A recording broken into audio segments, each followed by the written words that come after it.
દોસ્તો, ભારતમાં છેલ્લા કેટલાક દિવસમાં એચએમપી વાયરસના 15 કેસ નોંધાયા છે. એમાં ગુજરાતમાં 5 કેસ નોંધાયા છે. એચએમપી વાયરસ એટલે હ્યુમન મેટાન્યુમો વાયરસ. આ એક single stranded RNA envelope virus છે. વૈજ્ઞાનિકોના અનુસાર એચએમપી વાયરસ કોઈ નવો વાયરસ નથી. છેલ્લા કેટલાક દશકોથી માણસો સાથે સહઅસ્તિત્વ ધરાવે છે. એચએમપી વાયરસથી સામાન્ય લો અપર રેસ્પિરેટરી ઇન્ફેક્શનથી લઈને સિવિયર લોઅર રેસ્પિરેટરી ઇન્ફેક્શન થઈ શકે. એચએમપી વાયરસ સામાન્ય રીતે દરેક એજ ગ્રુપને ઇન્ફેક્ટ કરે છે, પણ બાળકોમાં થતા સિવિયર લોઅર રેસ્પિરેટરી ઇન્ફેક્શન માટે એચએમપી વાયરસ એ આરએસવી વાયરસ પછીનું સેકન્ડ મોસ્ટ કારણ છે. સામાન્ય રીતે એચએમપી વાયરસના ઇન્ફેક્શનથી અપર રેસ્પિરેટરી ઇન્ફેક્શનના ચિહ્નો જોવા મળે છે. મોટાભાગના પેશન્ટ્સમાં એચએમપી વાયરસ ઇન્ફેક્શનથી અપર રેસ્પિરેટરી ઇન્ફેક્શન જ થાય છે. અપર રેસ્પિરેટરી ઇન્ફેક્શનમાં શરદી, ખાંસી, તાવ, સોર થ્રોટ એટલે ગળામાં દુખાવો, રની નોઝ એટલે કે નાકમાંથી પાણી નીકળવું, આ ઉપરાંત તાવ અને કળતર જેવા સામાન્ય ફ્લૂ અને ઇન્ફ્લુએન્ઝા જેવા સિમ્પટમ્સ દેખાય છે. થોડા ઘણા કેસોમાં સિવિયર લોઅર રેસ્પિરેટરી ઇન્ફેક્શન થાય તો બ્રોન્ક્યુલાઇટિસ અને ન્યુમોનિયા થાય છે. આ પ્રકારના પેશન્ટ્સમાં શ્વાસ ચડવો, છાતીમાં દુખાવો થવો, ગભરામણ થવી, કફનું પ્રમાણ વધુ, વિઝિંગ થવું, આ પ્રકારના ચિહ્નો દેખાય છે. અને અમુક કેસોમાં કોમ્પ્લિકેશન પેદા થાય છે, જેવા કે ઓટાઇટિસ મીડિયા અને એક્યુટ એક્ઝાઝર્બેશન ઓફ અસ્થમા અને એક્યુટ એક્ઝાઝર્બેશન ઓફ સીઓપીડી પણ એચએમપી વાયરસના ઇન્ફેક્શનથી થઈ શકે.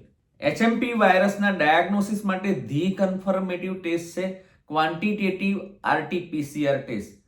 ક્વોન્ટિટેટિવ આરટી-પીસીઆર ટેસ્ટ માટે રેસ્પિરેટરી સિક્રેશન્સનો સેમ્પલ તરીકે ઉપયોગ કરી શકાય છે, જેમાં નઝલ સિક્રેશન, થ્રોટ સ્વાબ અને સ્પુટમનો ઉપયોગ કરી શકાય.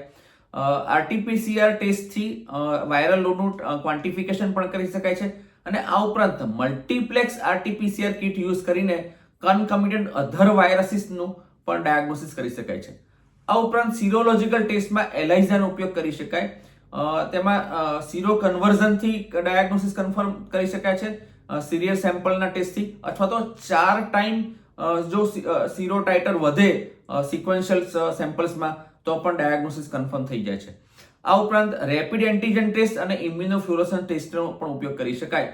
અને સિવિયર લોઅર રેસ્પિરેટરી ઇન્ફેક્શનના કેસીસ એટલે કે બ્રોન્ક્યુલાઇટિસ અને ન્યુમોનિયા માટે એક્સ-રે ચેસ્ટ પીએ અને નોન કોન્ટ્રાસ્ટિટીની મદદ લેવી જોઈએ. એચએમપી વાયરસની ટ્રીટમેન્ટ સામાન્ય રીતે કોઈ સ્પેસિફિક એન્ટીવાયરલ ટ્રીટમેન્ટ અવેલેબલ નથી. મોસ્ટ ઓફ કેસમાં સપોર્ટિવ ટ્રીટમેન્ટ કરવાની હોય છે. પહેલી કેટેગરીના પેશન્ટ્સ એટલે કે માઇલ્ડ અપર રેસ્પિરેટરી ઇન્ફેક્શનના પેશન્ટ્સ, અનકોમ્પ્લિકેટેડ અપર રેસ્પિરેટરી ઇન્ફેક્શનના પેશન્ટ જેમાં ફ્લૂ અથવા તો ઇન્ફ્લુએન્ઝા જેવા સિમ્પટમ્સ દેખાય છે, તેવા પેશન્ટ્સમાં ઓરલ ફોર્મ ઓફ ટ્રીટમેન્ટમાં પેરાસિટામોલ, ડીકન્જેસ્ટન્ટ, મ્યુકોલાઇટિક એજન્ટ્સ અને ઇન્હેલેશન ફોર્મમાં ટ્રીટમેન્ટમાં નેબ્યુલાઇઝેશન આપી શકાય છે. બીજી કેટેગરીના પેશન્ટ્સ એટલે કે લોઅર રેસ્પિરેટરી ઇન્ફેક્શનના પેશન્ટ્સ એટલે કે જેમાં બ્રોન્ક્યુલાઇટિસ અને ન્યુમોનાઇટિસ હોય છે, તેવા પેશન્ટ્સમાં હોસ્પિટલાઇઝ બેઝ સારવાર કરવાની છે.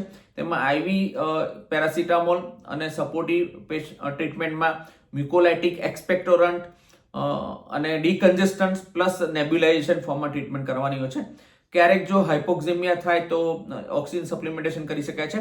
ત્રીજી કેટેગરીના પેશન્ટ એટલે સિવિયર લોઅર રેસ્પિરેટરી ઇન્ફેક્શન્સ, જેમાં પેશન્ટને mainly wheezing, chest discomfort, chest pain, dyspnoea, coughing અને બ્રીથિંગ ડિફિકલ્ટી હોય છે. આ પેશન્ટ્સમાં સપોર્ટિવ મેડિકેશન્સ ઉપરાંત આઈવી મેડિકેશન્સ, આઈવી પેરાસિટામોલ, ક્યારેક આઈવી એન્ટીમાઇક્રોબાયલ એજન્ટ્સ, ડીકન્જેસ્ટન્ટ, મ્યુકોલાઇટિક એજન્ટ અને પ્લસ નેબ્યુલાઇઝેશન ફોર્મમાં અમુક ટ્રીટમેન્ટ કરવાની હોય છે.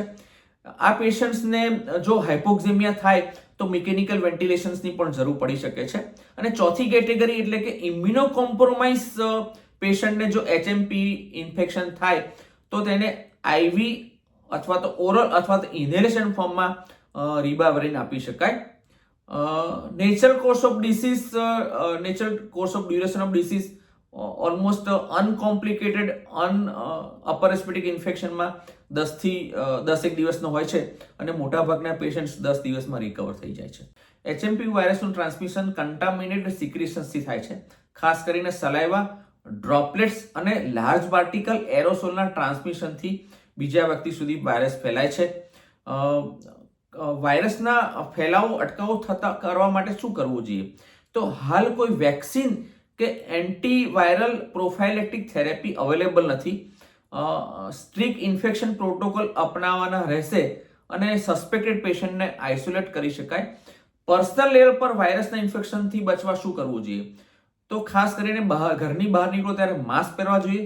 બીજું, વારંવાર હાથ ધોવા જોઈએ અને ખાસ કરીને બહારથી ઘરમાં પ્રવેશ કરો ત્યારે ખાસ હાથ ધોવા જોઈએ. અને ત્રીજું, બેલેન્સ અને ન્યુટ્રિશિયસ ડાયટ.